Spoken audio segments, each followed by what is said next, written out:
Whee! Hi, it's Paulie here. So, let me see. We've had some fun lately with, let us say, revisioning of TSR.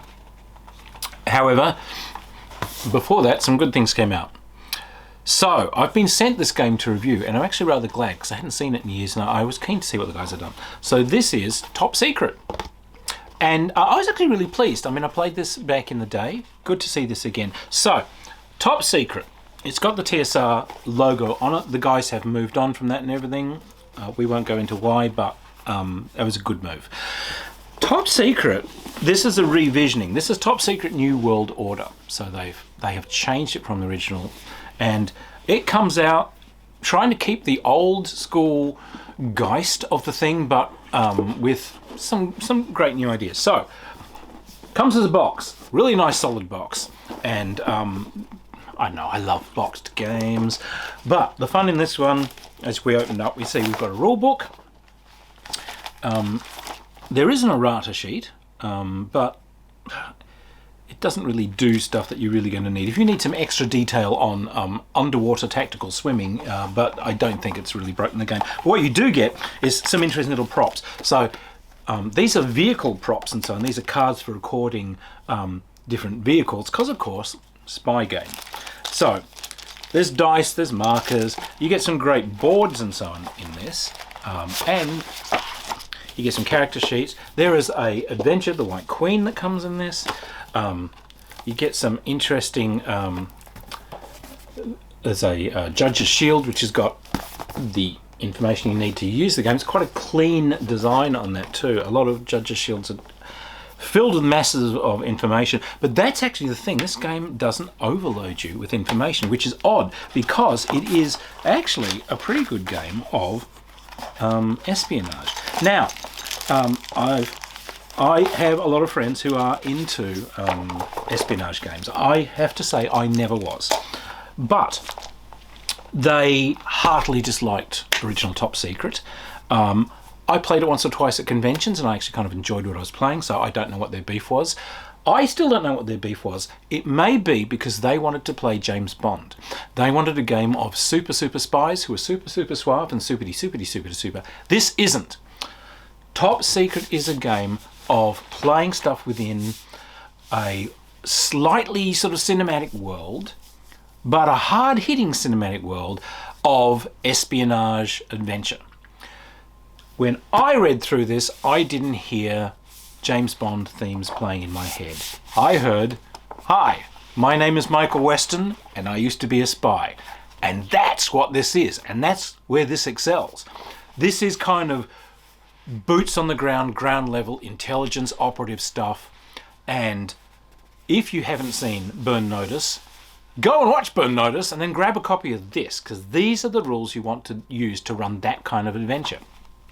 Now, the system, I actually really liked it. It was quite simple. So, you've got scaled dice. You have characteristics, but these characteristics, they cover the kind of things that we want in spies. So we're not too interested in thousands of different things. We've got your reflexes, and what have you got? We've got your, there we go, we've got nerve, your suave, your pulse, which is essentially your fitness and vitality and so on, your intellect, your reflexes and so on. You always get your clearance level and your reputation within the spy community, which is why I was thinking of the whole Michael Weston thing, because you can play this if you've got a negative reputation. You've been burned. No one will talk to you. You're on the out. That kind of makes it more fun. You don't have resources to draw on.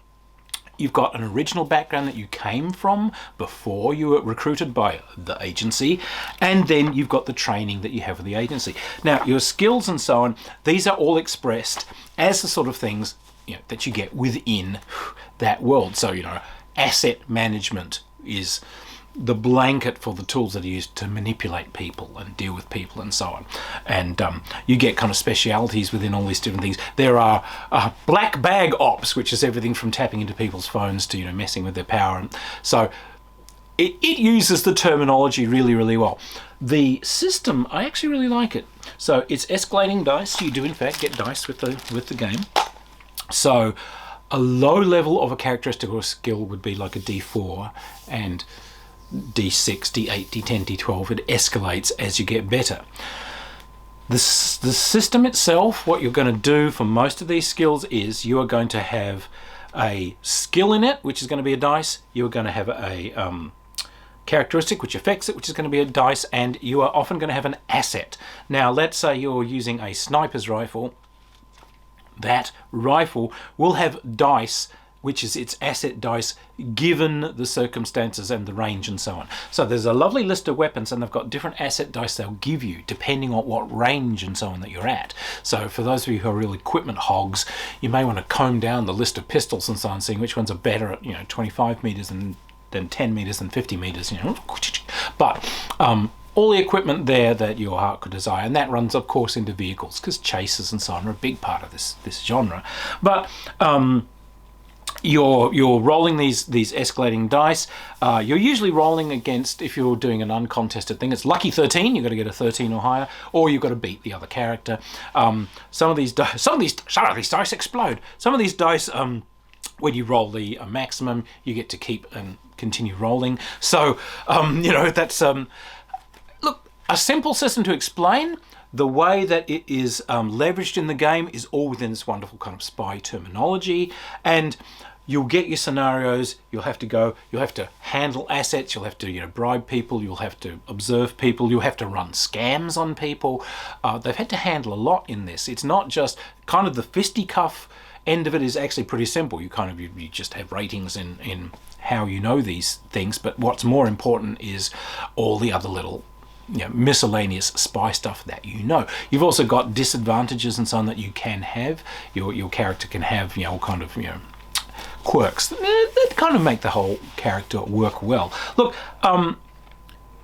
it's a pretty simple game, and I can see the bones of some of the modern systems like Savage Worlds and so on that kind of lifted themselves from these guys of escalating dice in many ways. You've got all the equipment that anyone could desire for. They've got rules for spy stuff, underwater stuff, parachuting, car chases, and messing with people's computers and so on, quite simply expressed. Look, this is a dynamic little system, and the way everything is expressed, yes, look, you could do spy stuff using virtually any set of rules you wanted, but these ones are specifically tooled to it, and it's got the language and the way the skills are structured with their parent skills and then the specialties that come off. It really does feel like you're an intelligence asset that's been trained in these things. It's splendid work.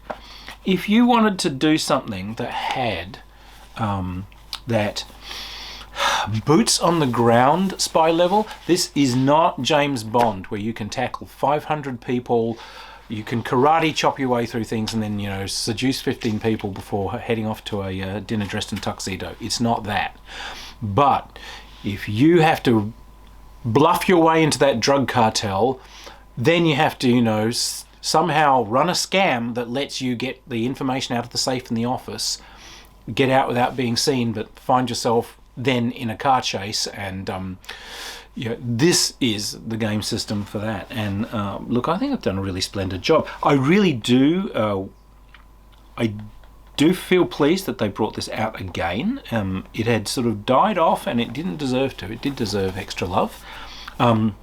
I really hope that they can get a bit of a boost. They've acted quite rightly and nobly with some of the weird stuff that's going on in the games community at the moment.